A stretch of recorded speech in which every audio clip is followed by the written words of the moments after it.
YAHAWASHI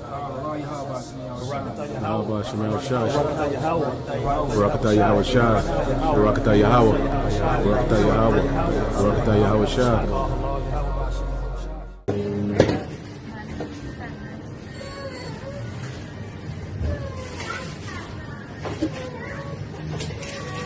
This out. New AI technology at the footy. When you go to the food and beverage outlets, at least this one, there's no check out, there's a check in. So you swipe your card when you walk through the gate, and anything that, in this case, Nguyen chooses, i.e. a bottle of Coke or some chips, is assigned to him by the cameras in the ceiling. There's heaps of them. They're pretty smart.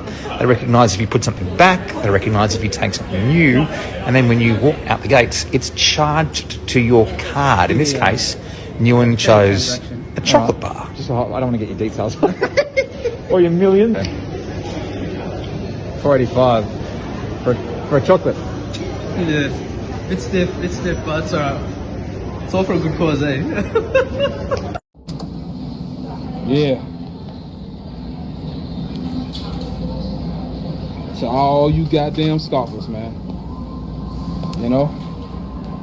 To all you scoffers. Amazon One. Pay with your palm. This really just gonna be the video.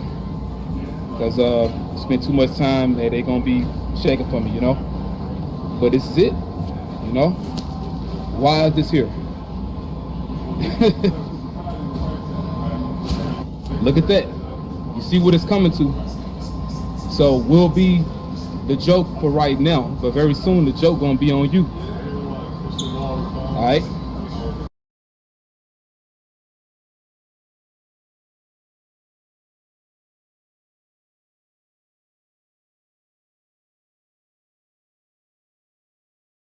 At 9, right now, 70 people here in Colorado are being monitored because they may have been exposed to bird flu.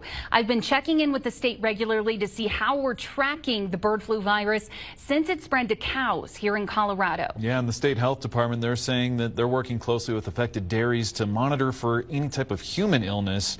And I know that, Katie, you've been back and forth with state officials. CDPHE, they tell me they're working closely with the CDC right now. If any of those 70 people develop symptoms, they will do testing and offer some antiviral medications for them. Now, like we told you last week on 11 News at 9, the state is testing our wastewater. They still have not seen an increase in flu levels, so some good news there. They're also looking at hospital and emergency department data to watch for flu hospitalizations. Right now, they say they haven't seen an increase. I'm checking in with them again this morning, and I'll let you know what we find out. We're tracking this closely, and we'll bring you updates here on 11 News at 9.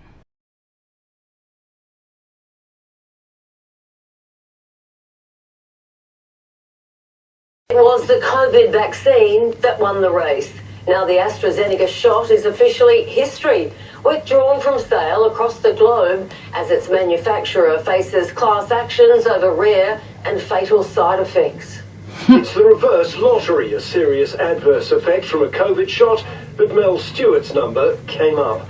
The Brisbane stage performer's international career was cut short when an AstraZeneca shot sparked blood clots that caused a stroke.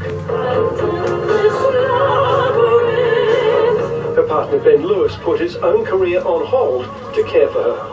Back in the desperate days, everyone was hunting for a vaccine. It's not a race, it's not a competition, it's not a race, it's not a competition, it's not a race, it's not a competition. Keep my phone still and shaking. The winner was AstraZeneca. 14 million of the jabs were administered in Australia. It protected hundreds of millions of people across the world and saved millions of lives, and I thank AstraZeneca for that. But Queenslander Mark Briggs blames the shot for putting him in a coma. I couldn't move my arms. About 5 o'clock in the morning, I got somebody to take me up to the hospital, and that's where I spent the next 100 days in hospital.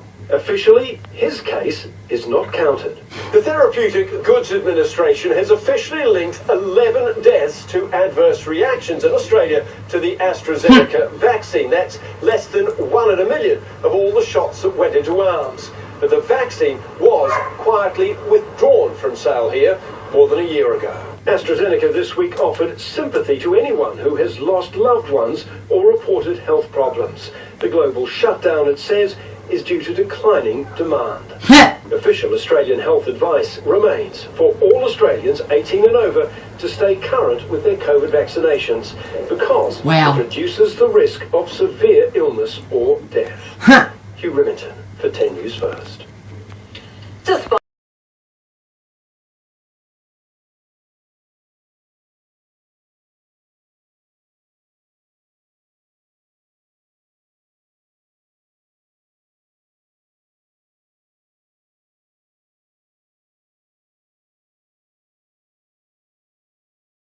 All they can do now is because of the other guys that they've said is they can process him in, but they're basically like Desk Sergeant has said don't bring him in. There's nothing that the DA is going to do now. Just write it up, file it up, and that's all we can do now. LA is not going to prosecute pedophiles. So we got to just keep bringing a light to it because unfortunately no fault of theirs. Hold on a second. They've done everything they can for us, but it's the DAs in California that are refusing to prosecute pedophiles. This is Police are doing everything they can, but the DA is not supporting them.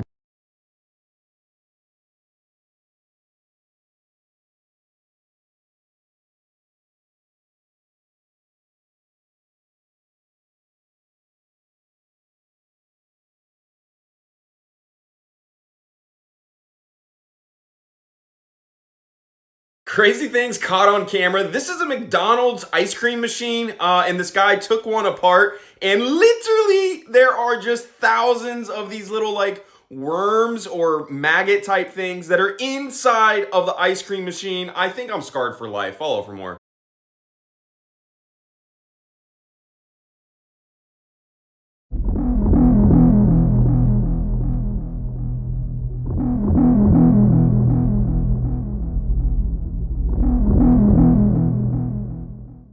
Tonight, photos of the Weymouth man who made history alongside his team of Mass General doctors and nurses. 62-year-old Rick Slayman is the first living person to receive a genetically edited pig kidney. After weeks of recovery, he has been released from the hospital. We're going to keep watching him closely, 3 times a week initially.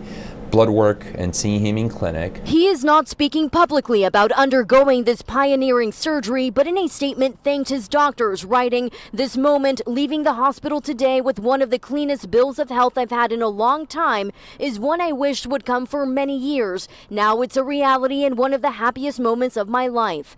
Dr. Leo Riella, who helped perform the 4-hour-long procedure, says Mr. Slayman is doing well despite his body rejecting the pig's kidney a few days after surgery. Having experience with treating rejections before, we started treatment right away, and he completely reversed and his kidney function went back in track. Mr. Slayman was living with end-stage kidney disease and on dialysis at the time of operation. What we hope is that this is, a glimmer of hope for many other patients that need a transplant. Mr. Slayman echoing that by stating, "I want to thank anyone who has seen my story and sent well wishes, especially patients waiting for a kidney transplant. Today marks a new beginning, not just for me, but for them as well." The next step for the pioneering doctors here at Mass General is to begin clinical trials. Dr. Riella, who you just heard from, says he's been receiving emails and letters from kidney patients saying that they want to volunteer. Over 1 month later. The local man who received the world's first kidney transplant from a pig has died. Rick Slayman received the groundbreaking transplant at Mass General Hospital. He left the hospital a month ago, and at the time, Slayman said he was happy to get a clean bill of health and hopeful to live life without the burden of dialysis. The 62-year-old from Weymouth had end-stage kidney disease. No word on his cause of death. Mass General doctors are currently working with the FDA to begin clinical trials involving pig kidneys.